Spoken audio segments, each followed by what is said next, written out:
mabasang umaga. Ayan. No? Kasi maulan di po ba? But praise God, no?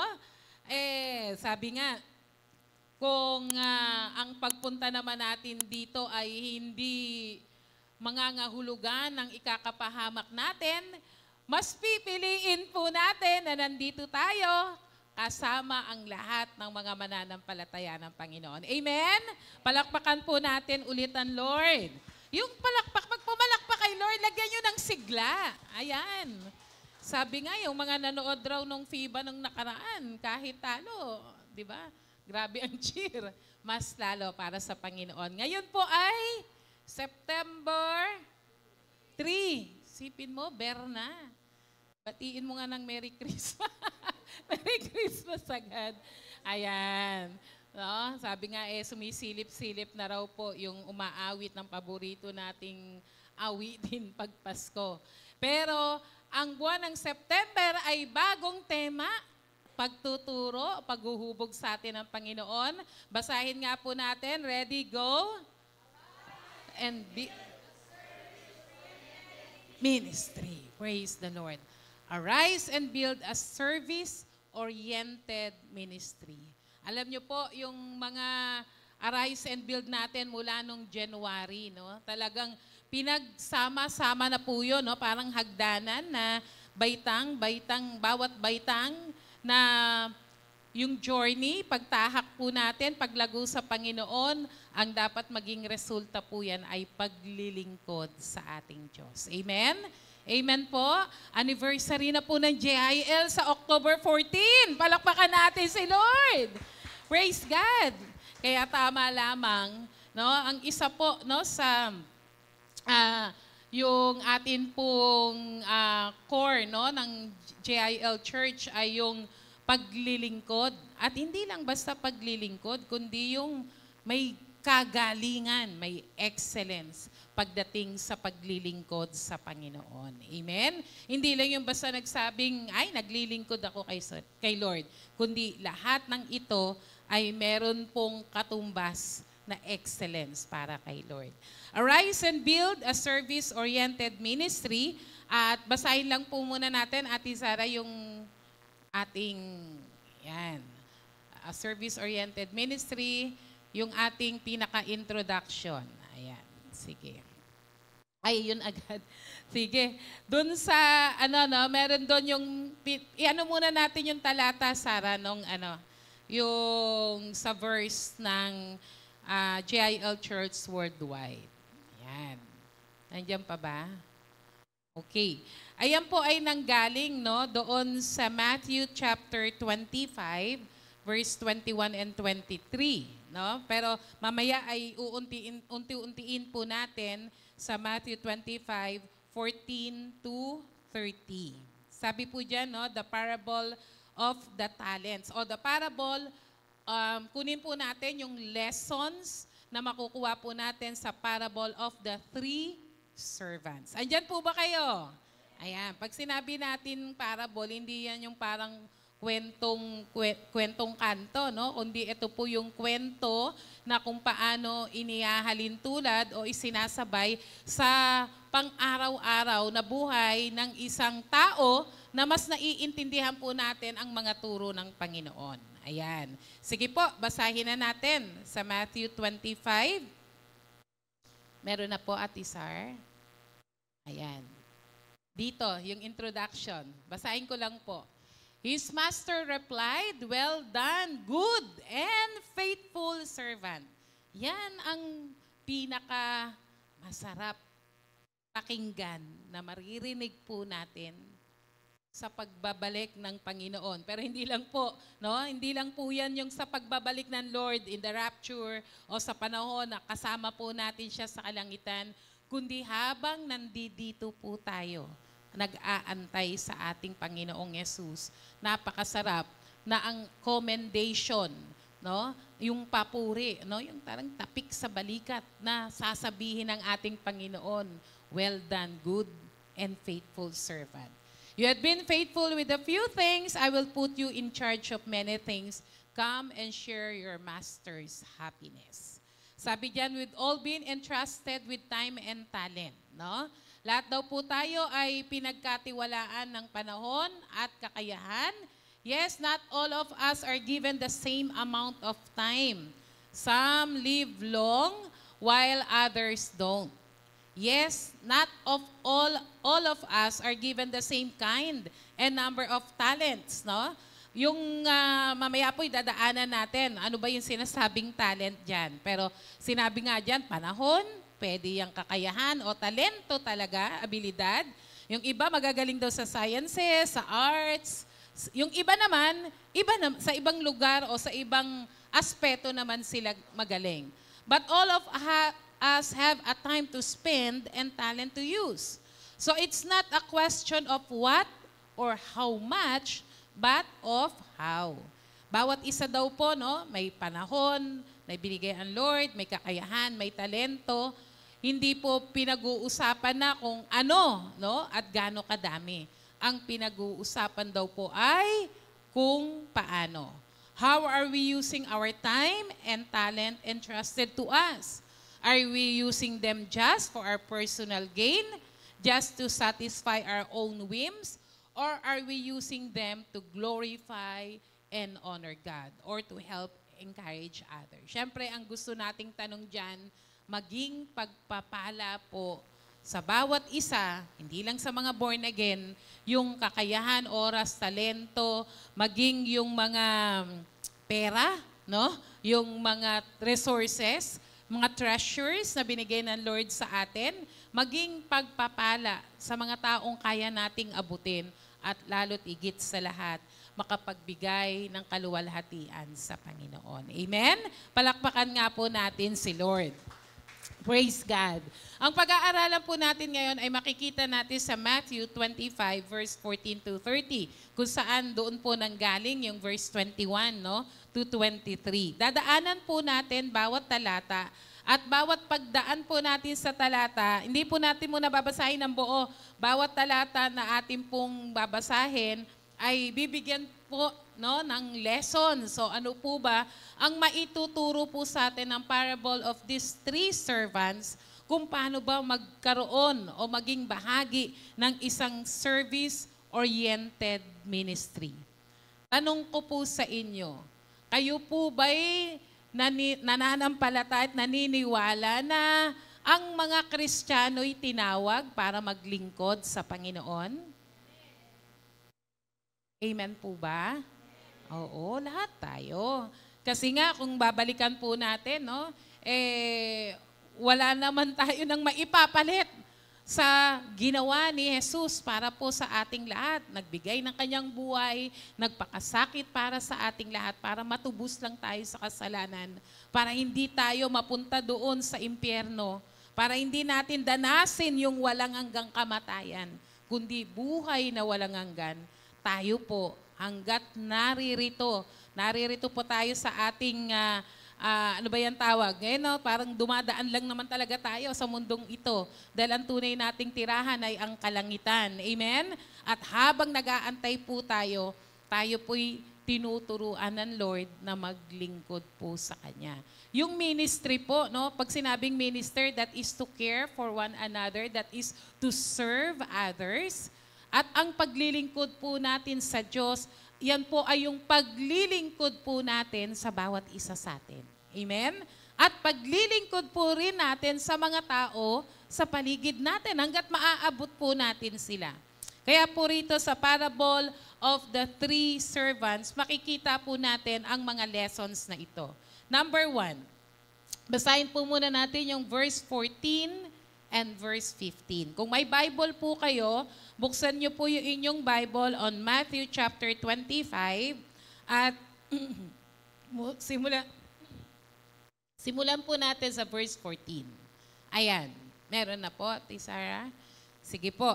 Habang inaantay natin yung verse, sabi diyan, for the kingdom of heaven is like a man traveling to a far country.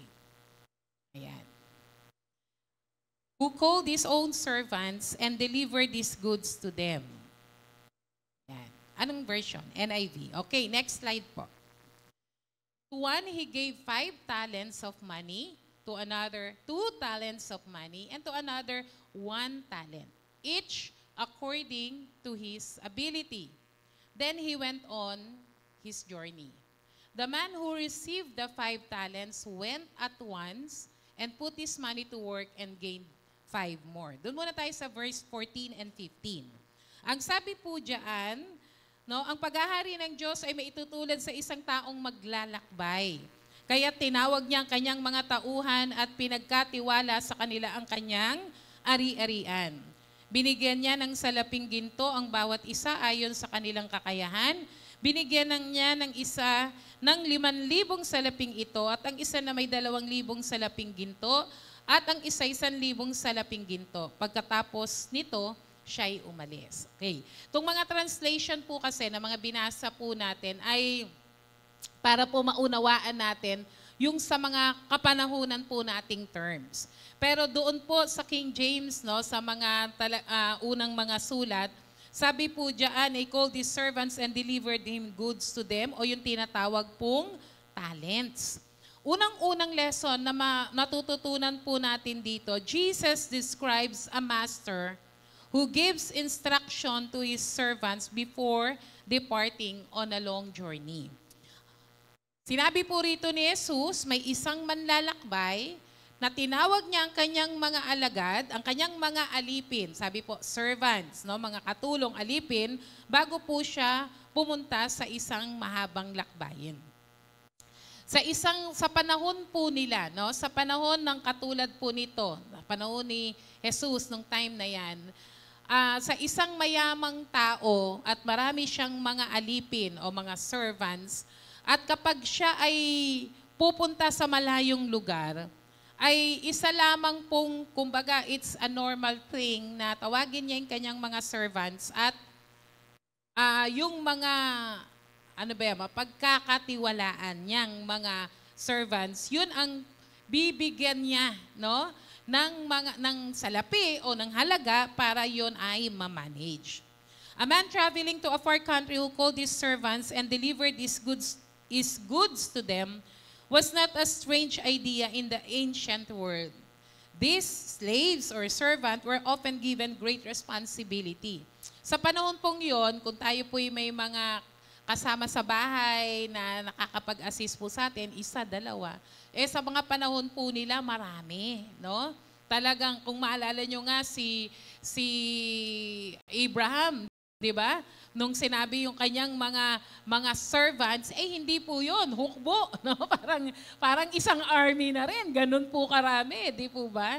So, in the ancient times, kumbaga yung magkaroon ng mga servants at mga alipin. Kasi considered yung mga alipin, considered silang yaman. Ano ba yan? Yung goods. Parang pag-aari, ayan, property, di ba? Mas marami silang mga servants o mga alipin, ibig sabihin, sila yung mga tao na medyo may kaya sa buhay. Kaya itong pag-aalis ang isang businessman, no? We may say that this person is a businessman. Pipiliin niya, alam niya na kung sino yung mga mapagkakatiwala ang mga servants. No? Na alam niya na kayang tumanggap ng responsibilidad. At sa mga panahon na yon, syempre hindi pa naman uso yung mga bangko, ayan, di ba, na ilalagay mo ron, o money market, no, yung mga magta-trade ka sa stocks. So the best thing to do is to call your servants at sabihin mo sa kanila, matatagalan ako ito, i-negosyo mo, ayan, ito, bahala ka, basta alam mo na dapat i-manage mo yan. Kaya, that is the smartest thing to do or the safest thing to do para doon sa mga businessman. The best thing he could do with this money in his absence is to divide carefully into the selected servants and leave them to do their best with it. No? Ganun tumingin itong negosyanteng ito na, may mga servants naman ako. Hindi lang basta sila tagagawa sa bahay. May mga nakikita din ako na talagang talented o meron kayang mag-manage o magnegosyo. Kaya that's the best thing he can do dahil hindi niya alam kung gaano siya katagal, no? maigi ng maipagkatiwala niya ito. Sabi po ron sa binasa natin kanina, no? To one he gave 5 talents, to another 2, and to another 1. Nabasa po ba natin yung kanina, narinig natin kanina? Ilan po yung kanyang mga binigay? Sa isa ay 5 talents. Yung isa, 2 talents. Yung isa, 1. Maaaring maiisip natin, no? Ba't ganyan ba magbigay si Lord? Tingnan po muna natin, no? To one, he gave 5 talents, and to another 2, and to another 1. Sa mga panahon na ito, syempre pag binasa po natin yung word na talent, ano pong nasa isip po natin?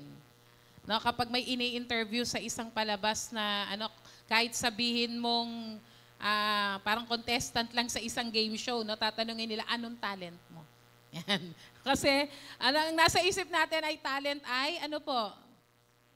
Yan, skills, kakanta, ano ba yan? Di ba? Pag nag-fill up tayo ng mga resume natin o mga info sa pagtatrabaho, talent, singing, dancing, ano pa?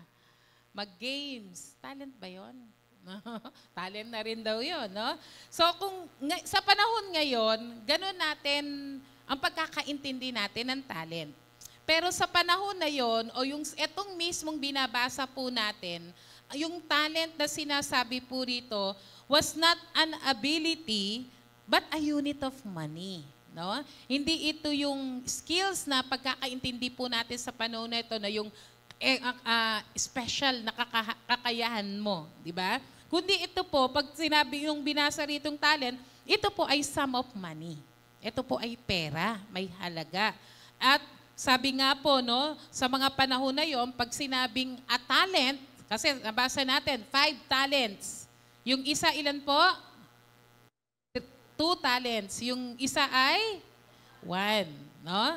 Kaya maaari sabi nila yung mga panahon daw pong yun, ang pag ginamit yung word na talent, ang katumbas daw po nun ay 6,000 denari. No? 6,000 denari. So kung ang isang denari raw po, ang isang talent ay 6,000 denari, it is most likely parang 4 million yung isang talent. Gets po ba natin? Andiyan po ba kayo? So yung talent na pinag-uusapan po natin ay hindi po yung abilidad, although kasama po yun mamaya pag pinag-aralan natin. Pero ito po yung sa parable po na binabasa natin, it is a sum of money. At yung katumbas daw po nun, para sa isang minimum wage earner, ay katumbas na raw po yun ng 20 taong pagtatrabaho. Kaya, no?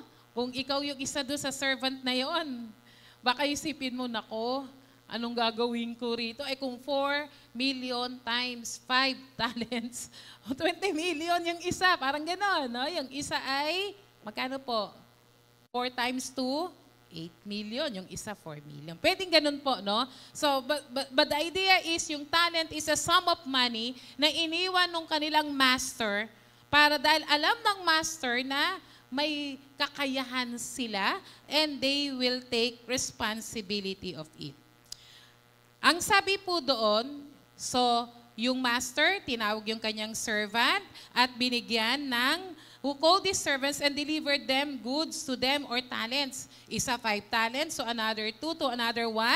Huwag po natin kalimutan yung word na sinabi ron, to each according to his own ability.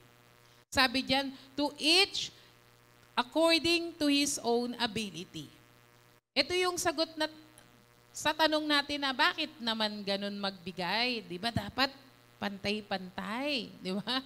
Bakit yung isa 5, yung isa 2, yung isa 1? Pero di natin alam kung marami pang mga servants, baka yung wala. Yung iba wala, no? Kasi yung may kakayahan ng mag-manage ang binigyan. Sabi po diyan, no? To each according to his own ability. The servants were given different amount of money according to their ability. One servant only received 1 talent. Hindi siya significant na amount, no? If we speak about, kasi yung isa 5, yung isa 1. Di syempre ang tingin mo ron ay, ano po, konti. Tama po ba? Maliit. Di ba? Sabi doon, to each one naman, sa isa naman, ang binigay ay mas marami sa isa, 2 o 5 talent. But everyone receive something. Andyan po ba kayo? Kung titingnan po natin, yung mga servants na yon na pinagkatiwalaan, binigyan ng isang 5, binigyan ng isang 2, binigyan ng isang 1, maaaring yung isa mas konti, yung isa mas marami kaysa dun sa isa, pero ang importante, lahat ay binigyan. Okay? So, but each according to his own ability. Everyone receives something and everyone receive a large amount. No? Kahit sabihin mong 1 talent at kung i-convert nga po natin, approximately, 4 na million yun. Di po ba? Malaking amount. Hindi yung barya na basta lang hindi na basta mo babaliwalain. The talent which each man has suits his own state best. Ibig sabihin, ang ibinigay na ima-manage na sum of money doon sa mga servants na yon, nakita nung master na ito tama na ganyan ang i-manage niya. Ito tama na 2 talents ang i-manage niya. Ito tama na 1 talent ang i-manage niya. Amen? Tayo po'y minsan nagtatanong, no? Kaya dumadating sa resulta na sabi nga nung dumadating yung point na nagkakaroon ng pride, nagkakaroon ng envy, nagkakaroon ng, sabi nga, insanity. No? Kapag nilingon mo yung iba, bakit yung iba mas marami? O bakit parang mas pinagpapala siya? O bakit parang mas marami yung biyaya sa kanya kaysa akin? Kung titingnan po natin, dapat babalik po tayo doon sa isang katotohanan na kung ang master na ito referring to our God, who knows who we are, who knows everything around us, about us, alam niya kung ano yung kaya nating to take responsibility. Amen? So it doesn't matter kung marami o konti, ang importante, binigyan ka ng Diyos ng bagay na pinagkatiwala niya sa iyo at inaasahan niya na kikilos ka at gagawin mo ang responsibilidad na binigay ng Panginoon sa iyo. Amen? Palakpakan nga po natin si Lord. So the thing is, meron kang tinanggap. Ikaw na mananampalataya, merong ipinagkatiwala ang Diyos sa iyo. May responsibilidad, hindi pwedeng wala. So ang pinag-uusapan ay kung sakaling sa tingin mo ay parang unfair ang Lord sa pagbibigay ng mga bagay na dapat na e-enjoy natin, mga bagay na dapat meron tayo, no? Sabi nung may isang bata akong napanood na parang American Filipina siya. Sabi niya, in the Philippines, sabi niya? We don't say congratulations. We say, sana all. No? Sabi nila. No, baka lumalabas sa atin, uy, sana all. Di ba? Ang tingin lang natin, parang okay lang yung word na yon, pero may yun eh. No? Parang merong kadugtong na inggit. May karugtong na pride. No? Bakit pride? Kasi nga, magkakaroon ka ng inggit dahil ang pakiramdam mo, mas magaling ako kaysa dyan eh. Ako ang dapat meron yan o dapat pareho man lang kami. Pero kung titingnan natin, to each according to his own ability. Hindi na po yung laki o dami, katulad nung introduction natin po kanina, ang pinag-uusapan ay paano, how, paano mo ginamit yung ipinagkatiwala sa iyo ng Panginoon. Amen? Sabi diyan, next is the servants manage the master's money. The master referring, ito po yung isang parable. Kung makikita po kasi natin yung early part ng Matthew 25, andun yung parable ng 10 virgins, no? Na kung saan yung 10 na yon ay nag-aantay sa kanilang groom at may dala silang mga lampara, merong 5 na matatalino at meron namang 5 na Sabi ay foolish virgins. Bakit? Hindi nila naman alam daw kung kailan darating yung groom. So nagantay sila, nakatulog na nga sila pare-pareho. Pagkatapos ay biglang dumating. No? In-announce na, parating na ang groom. So gising na sila, nilagyan na nila, inilawan na nila ang kanilang lampara. Yung 5, walang baon. No? Hindi naghanda. Kaya kung titingnan po natin, no, of course, the parable is referring to the imminent coming of the Lord, no? Na soon to be, hindi man natin alam kung kailan, ang ipinapakita po ron ay readiness. Kailangan handa dahil ang katotohanan ay babalik at babalik ang ating Panginoong Yesus. Amen? Palakpakan nga po muna natin si Lord. Diba? Sabi diyan, yung master went to a long journey. Pero ang alam ng mga servants doon, babalik. Hindi lang alam kung anong oras, kailan, para man lang makapaganda. So, dapat, no, ang message na binibigay rito, yung mga servants na pinagkatiwalaan ng ating Panginoon ay kailangan minamanage ng maayos, mapagkakatiwalaan ng kanilang mga amo. Next point is the servants manage the master's money. Verse 16 to 18. Ano pong sabi dyan? Then he who had received the 5 talents went and traded with them and made another 5 talents. And likewise he who had received 2 gained 2 more also. But he who had received 1 went and dug in the ground and hid his Lord's money. The parable of the 3 servants. Yung isa ulit, ilan po ang nakuha? Yung pangalawa? Yung isa? 1.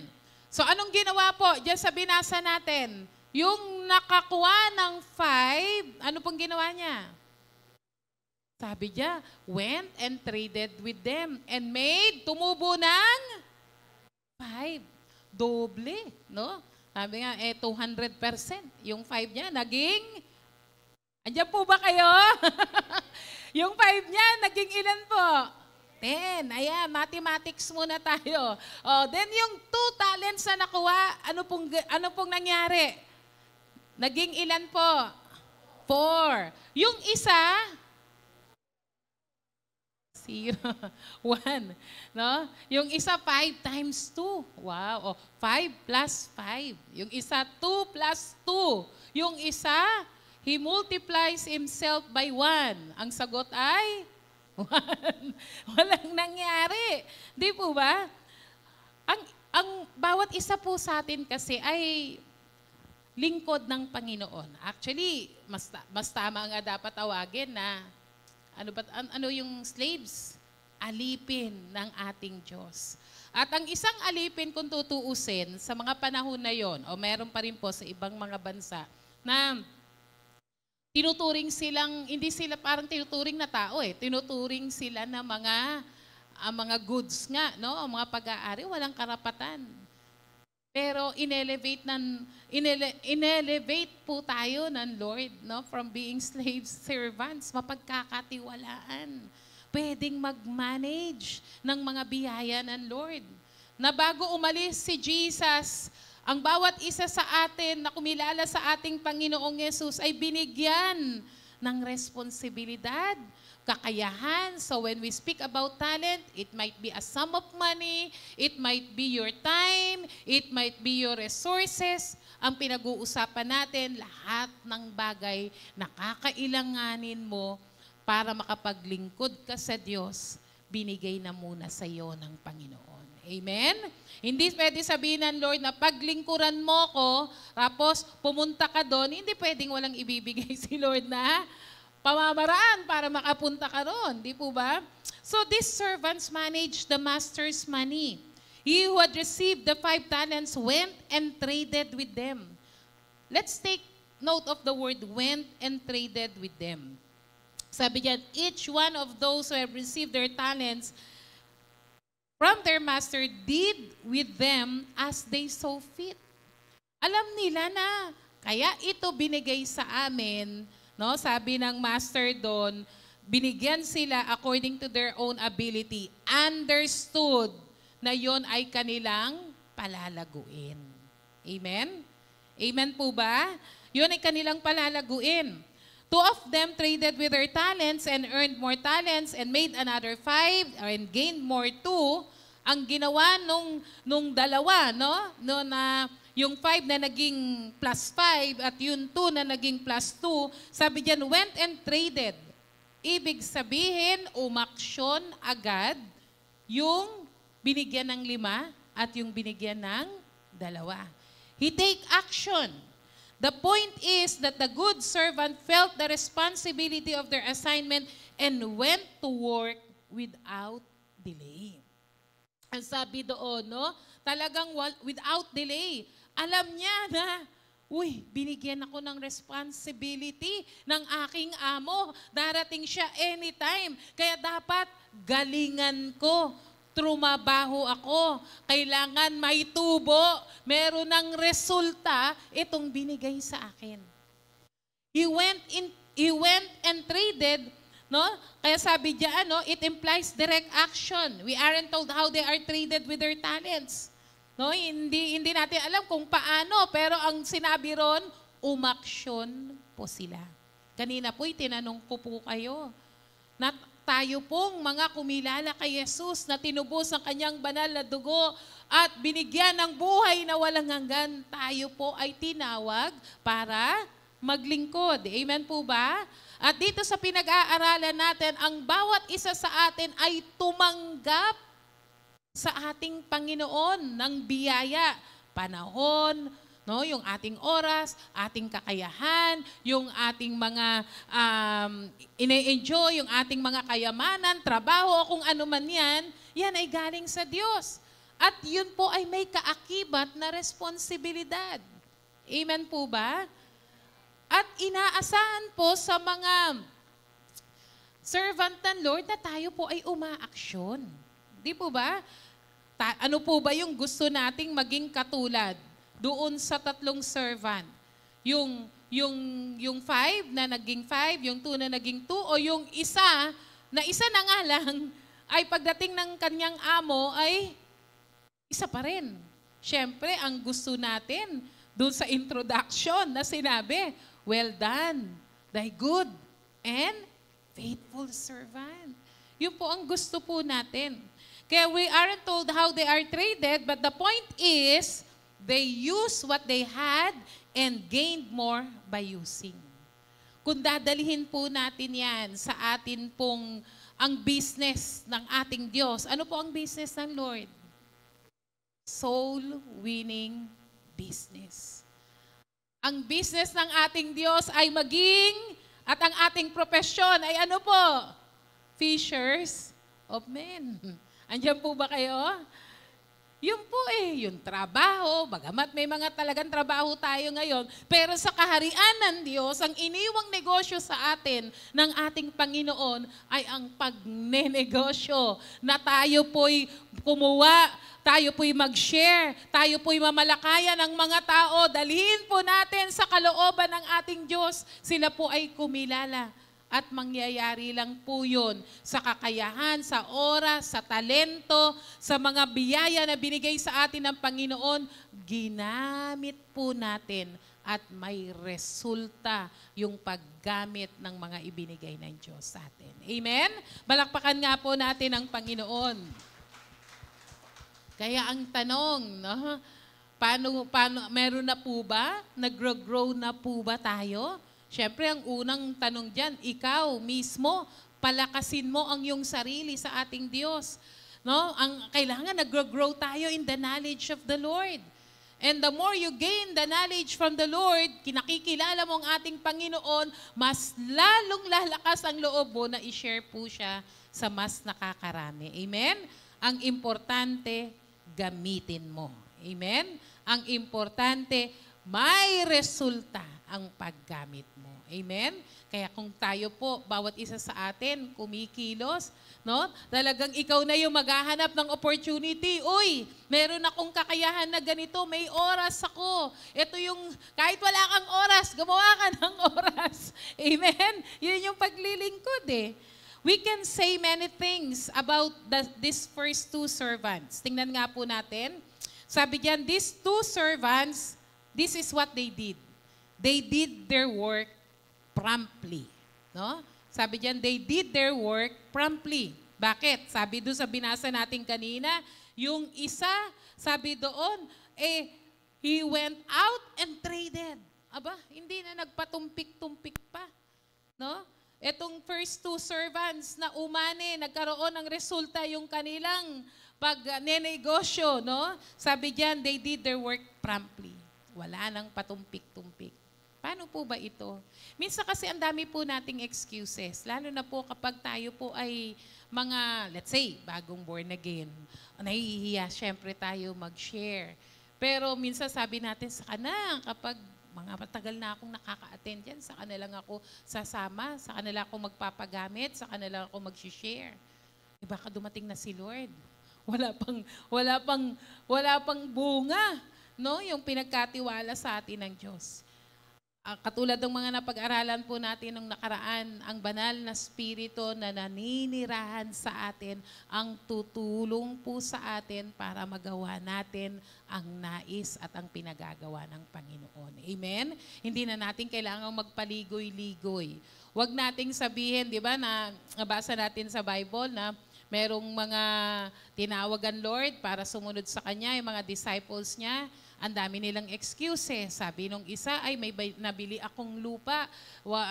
I-inspect ko muna. No? Baka ang ating mga delays, ang ating mga excuses ay ang atin pong mga kabuhayan at pinagkakakitaan. Sabi nga ng Lord, di po ba?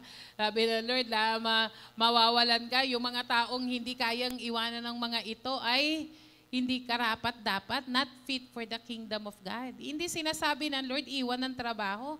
Hindi naman sinasabi na iwan natin yung ating mga negosyo. Ang sinasabi lang po doon, pag hindi mo dapat mahalin ng higit sa ating Diyos, yung mga excuses na ito. Dahil pag ito ang ginamit natin na dahilan para hindi ka makapaglingkod sa Panginoon, hindi totoong Diyos at Panginoon si Jesus sa buhay mo. Amen? Because I believe, no, na minsan naiisip natin yan, ito ba, kailangan ko bang unahin? Yes, hindi, kapag inuna natin ang Lord, when we speak about seeking the kingdom of God, hindi lang po yung pagsaserve sa ministry. Yung ministry mo muna sa Lord. Maayos ang relasyon mo sa Panginoon, nagpre-pray ka araw-araw, may binibigay kang panahon para mag-Bible study, mag-aral ang Bible, mag-quiet time.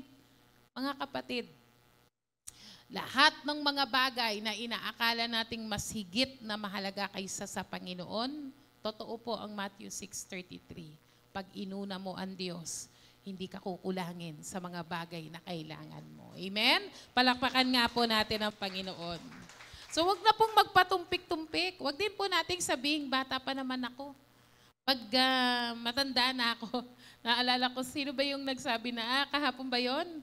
Na ang akala daw yata ng ating mga ating mga kabataan na ang prayer meeting ay pang senior citizen. Tama ba yon? Kasi mga nasa prayer meeting, parang mga nanay at tatay, hindi po. Ang prayer meeting ay ministry para sa lahat. Amen?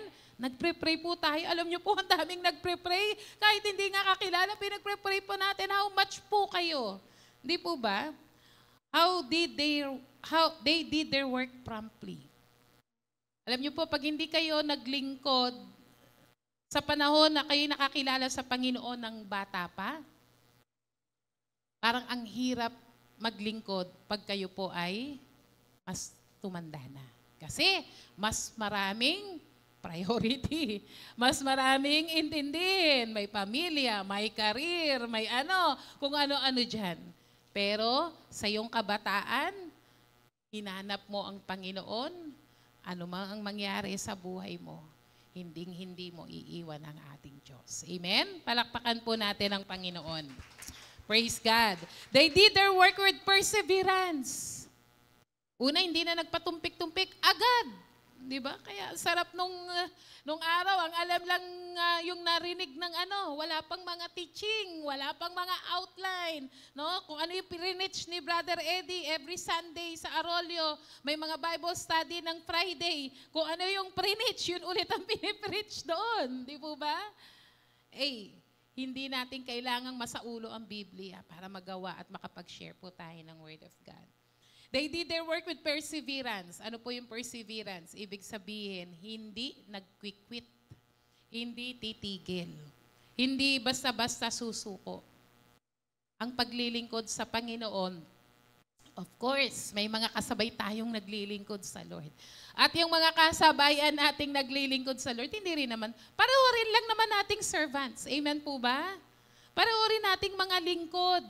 At pareho rin natin pong nagpapaayos pa rin sa Panginoon.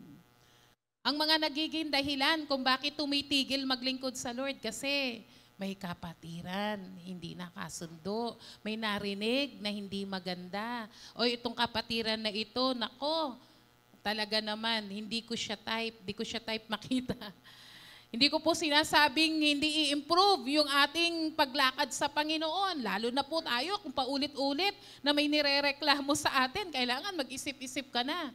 Bakit kaya paulit-ulit na lang na ganun? May reklamo sa akin sa church about sa ganito. Kapatid, mag-isip ka na kasi kung isa, dalawa, tatlo, paulit-ulit, ibig sabihin, may pinababago si Lord sa'yo. At maaring matagal ang pinababago sa'yo ni Lord, hindi mo pa rin binabago. Andiyan po ba kayo? Pagtiyagaan po natin yung bawat isa. We can rebuke others with love. Amen? Gentle reminder. Kung kayo po yung apektadong tao, kung kayo po yung nakakaalam, talk to that person. Mag-remind ka sa kanya. Minsan nakakatakot di po ba? Baka magalit, baka kung ano sabihin, baka kung ano ipagkalat. Kapatid, ang lingkod ng Diyos, they do their work with perseverance. Hindi nagkikwit. Hindi nakatingin sa mga kasama niyang tumatakbo sa paglilingkod sa Panginoon. Nakatingin doon, nasa dulo ng takbuhin ang ating Panginoong Jesus. Nag-cheer sa'yo lagi, kaya mo yan! Kaya mo yan! Tayo! Amen po ba? Amen po ba? Hindi, palakpakan nga po natin si Lord. They did their work with success. Pinag-iisipan. Hindi basta-basta lang, eto, takbo doon, takbo dito. Hindi. Pinag-iisipan. Pinagpaplanuhan. Inaayos ang trabaho sa Lord. And they were ready to give account to their master.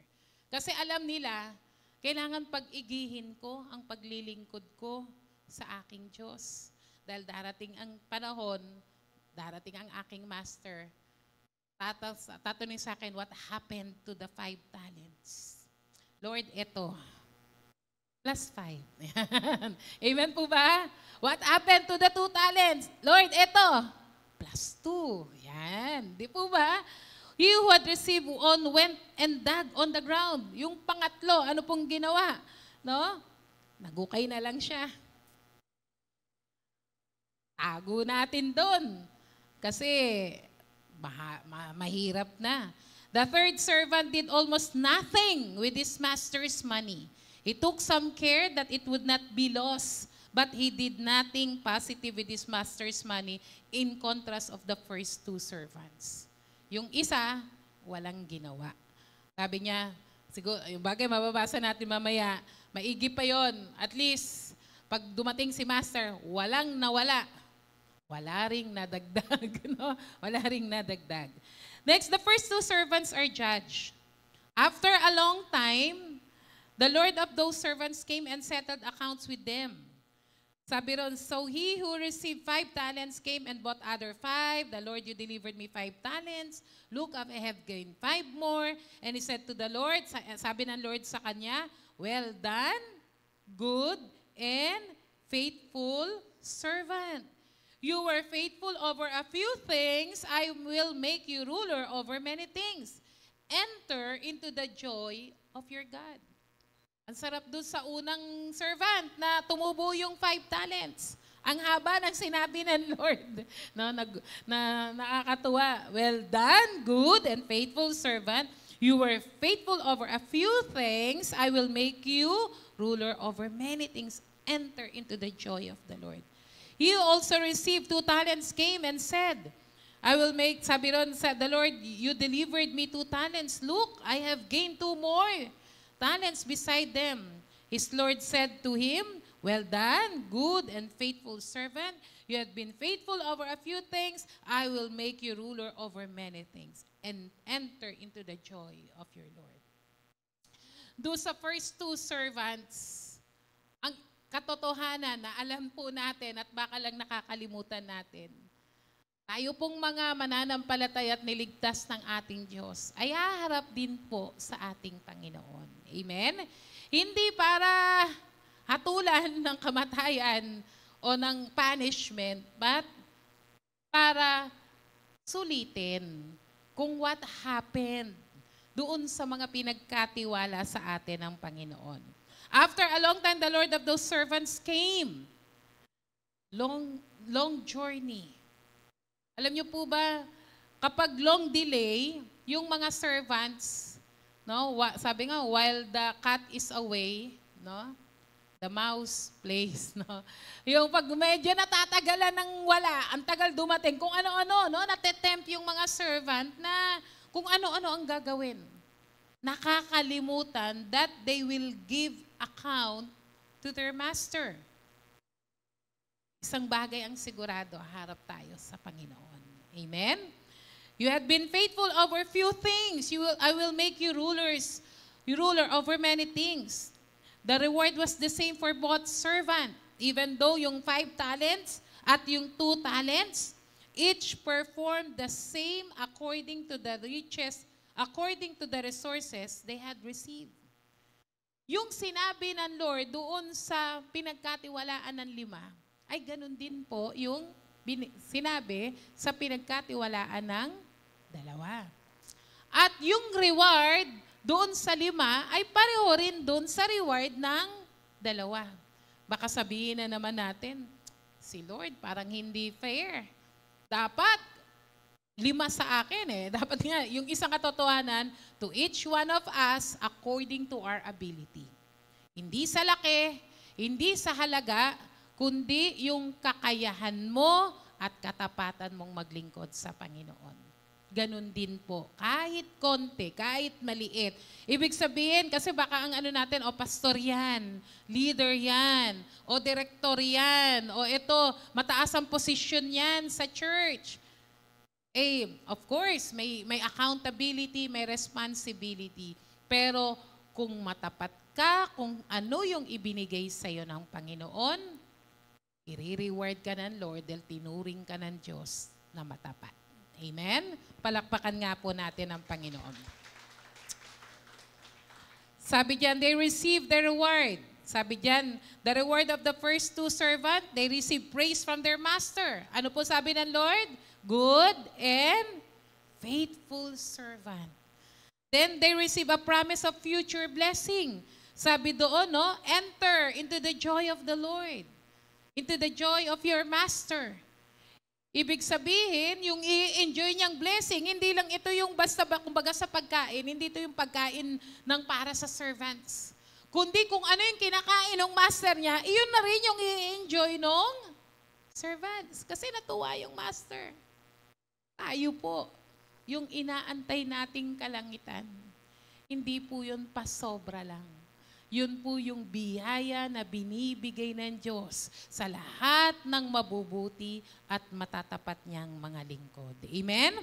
Palakpakan po natin si Lord. And the third servant gives account. Ano na pong nangyari? Sabi dun ng third servant, eto na, sabi niya, then he who had received 1 talent, Lord, I know you to be a hard man, reaping where you have not sown, and gathering where you have not scattered seed. And I was afraid and went and hid your talent in the ground. Look, there you have what is yours. No?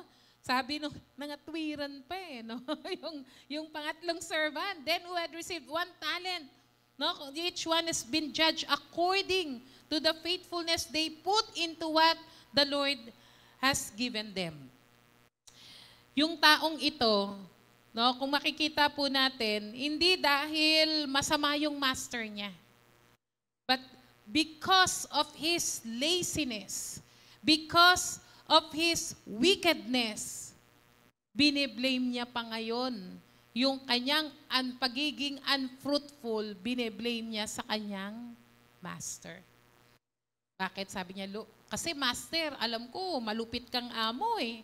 Kaya sinigurado ko na lang na hindi ko mawawala. Hindi dahil totoo yun, kundi dahil tamad at siya ay hindi mabuting katiwala. Tayo po, dumadating yung pagkakataon na kapag nawawala tayo sa Lord, tumitigil tayo sa paglilingkod sa Panginoon, we put blame to others. Kasi etong sister na yan ang dahilan. Kaya hindi ako nakapasok sa langit. Pwede ba natin sabihin yun? Baka pagsisiyan na natin yun. Kaya dito pa lang po, mag-isip-isip na po tayo. No? Kasi sayang ang mamimiss mong kalangitan kung ang magiging trabaho mo lang ay magturo kung bakit hindi ka umabot ng langit. Diba? At dumarating din yung pagkakataon, we blame God. Kasi Lord, sobra-sobra yung binigay mo sa akin na pagsubok, etc. Kasi hindi rin naging masipag mag-grow. Hindi rin naging masipag pag-aralan ng Biblia, makipag-fellowship, umattend ng mga life group, ng mga Bible study, ng mga seminars, mag-quiet time. Kapag gano'n ang nangyari, magiging katulad tayo ng third servant. We can say that the work of the third servant, he didn't think, hindi siya nag-isip. He didn't work, for sure. He didn't even try. And he made a lot of excuses. Lagi nating naririnig, pag gusto, may paraan. Pag ayaw, may dahilan. Kahit anong pilit mo, pag ayaw talaga. Kaya, kailangan i-fix natin yung heart natin sa Lord eh. Ang paglilingkod dapat natin hindi nakabase sa mga tao sa paligid natin. Of course, we need people. Kailangan natin, isang pamilya tayo eh. Kaya lang, dapat we encourage one another at kasama sa pag-i-encourage natin ang ating mga kapatiran ay maturuan din natin sila. Ganon din sila sa atin. Kapatid, for us to arise and build at maging isang service-oriented ministry, ibase mo ang iyong paglilingkod sa pagiging mabuti at tapat na katiwala ng Panginoon. On our conclusion, basahin lang po natin. Sabi diyan, paano po ba, kumusta po ba ang ating paglilingkod sa ating Diyos? Kumusta daw po ba yung ating paglapit sa Panginoon? Sa atin, baka akala natin, no? Kumusta? What have you done with your knowledge, with your time, with your money, with your abilities? Minsan ang naiisip lang natin yung kasalanang ginawa at yung ginawa ay mali. Ang nakakalimutan natin yung kasalanan ng hindi paggawa o yung sin of omission na pinagagawa ng Lord pero hindi natin ginagawa. Ang prayer ko po, no, talagang abutan tayo ng Lord lahat. Sa dating ng rapture, walang maiwan. Dahil lahat tayo inabutan ng Lord na matapat at gumagawa sa ubasan ng Panginoon. Amen? Palakpakan po natin si Lord. Tumayo po tayong lahat. Praise God. Hallelujah. Awit po tayo sa Panginoon. Sabi po ng isang awit, no? If we can just serve the Lord with so many lives. Kung marami lang sana ang buhay natin, pwedeng isa ngayon, no? Tingiin natin. Pero hindi eh, nag-iisa lang ang buhay. At ang buhay na yan, nagkaroon lang ng kabuluhan dahil niligtas ka ni Jesus. Amen? Nagkaroon ng kabuluhan ang buhay natin dahil tinanggap mo si Jesus sa buhay mo. na iligtas ka sa kapahamakan ng impyerno at pinagpapala ka ng Diyos sa buhay na meron ka. May we sing this song, gawin po nating prayer, and I believe ngayon pong umaga, gugustuhin natin lagi sa bahagi ng buhay natin, naglilingkod po tayo sa Panginoon.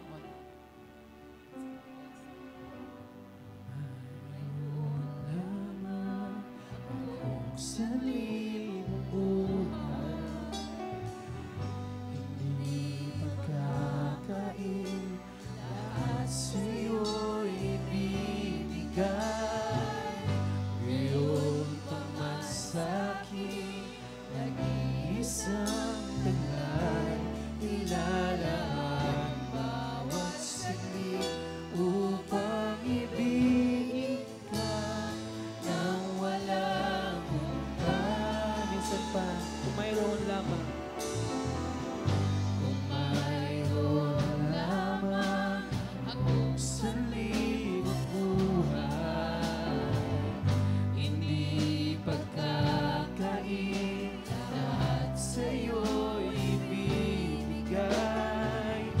Ngayon pamasakin, nag-iisang taglay, ilalaan bawat saglit upang ibigin ka nang walang humpay. Gaya ng dagat na hindi napamagal sa pag-alon, puso ko ay sa'yo magmamahal. Sa habang panahon, natatanging kayamanan ko'y ikaw ay sambahin. Wagas na pagsintay iyong bigay, Hallelujah! kalakip ng awitin. Gaya ng dagat na hindi napapagal sa pag-alon, puso ko ay sa'yo nagmamahal. Sa habang panahon, natatanging kayamanan ko'y ikaw ay sambahin. Wagas na pagsintay iyong tingin, kalakip ng awitin. Hallelujah. Maraming salamat po, O Diyos, sa biyaya ng kaligtasan, sa biyaya ng buhay na walang hanggan. Katulad po ng aming inawit, Panginoon, nag-iisa nga lang po ang buhay na ito. Magkakaroon lang po ito ng kabuluhan kung magagamit at ipagagamit namin para sa iyo. Lord, ikaw po ang nakakaalam how we use our lives. Ito ba'y nagkaroon, Panginoon, ng resulta? Nagbunga na po ba ito? Mula nang sa panahon na kami nakakilala sa iyo, O Diyos. Panginoon, hayaan mo na ang katuruan po ngayong umaga magpaalala, magtulak sa amin, Panginoon, na magkaroon ng isang desisyon na ang buhay na ito ay magkaroon lamang ng kabuluhan sa pamamagitan ng paglilingkod sa iyo.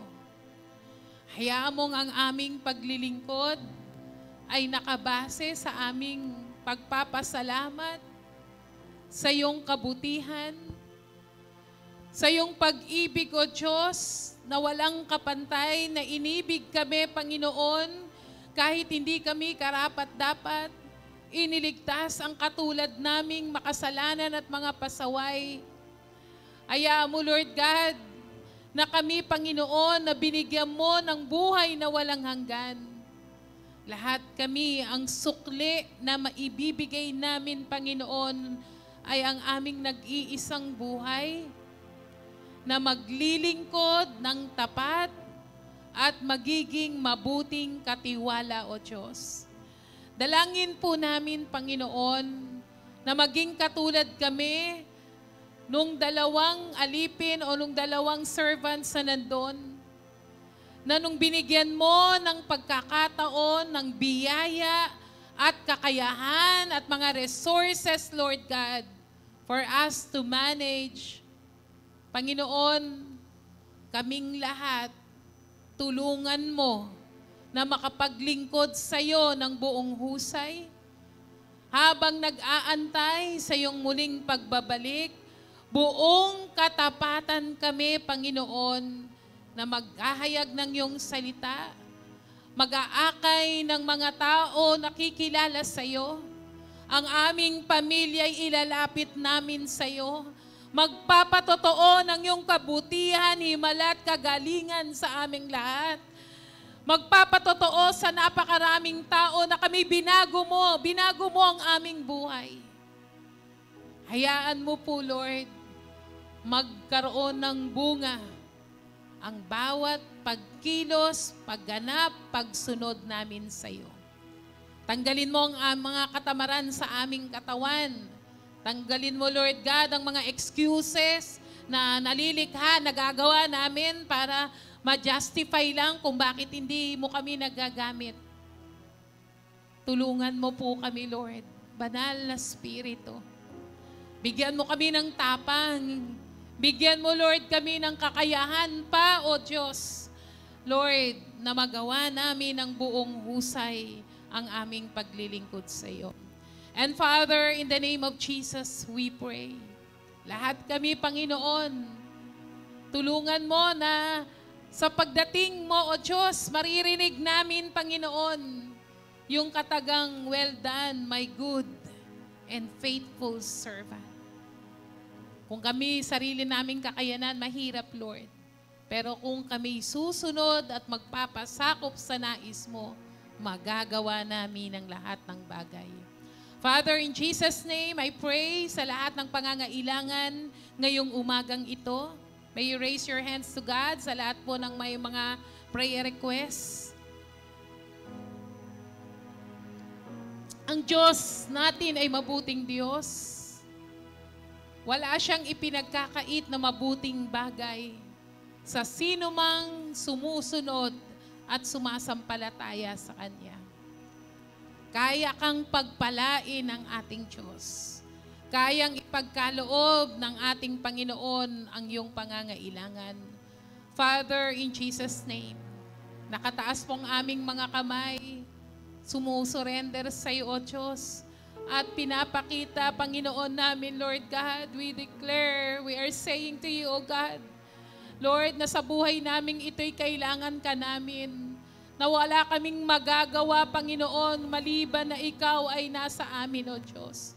Panginoong, anumang pangangailangan na meron po ang bawat isa, patuloy mo po itong pagkaloob, ang humihiling ng kagalingan sa kanilang sakit at karamdaman. In Jesus' name, we cancel that sickness and diseases to get out of their body in Jesus' name. Anumang pananakit ng katawan, anumang mga sakit na sinasabi ng siyensya at ng doktor na wala ng kagalingan, in Jesus' name, matunaw sa kapangyarihan ng pangalan ni Jesus, maging ang kanilang mga mahal sa buhay na maaaring may sakit at karamdaman. Father, touch their body, O God, and release your mighty healing in Jesus' name. Make a miracle out of their body in Jesus' name. In Jesus' name.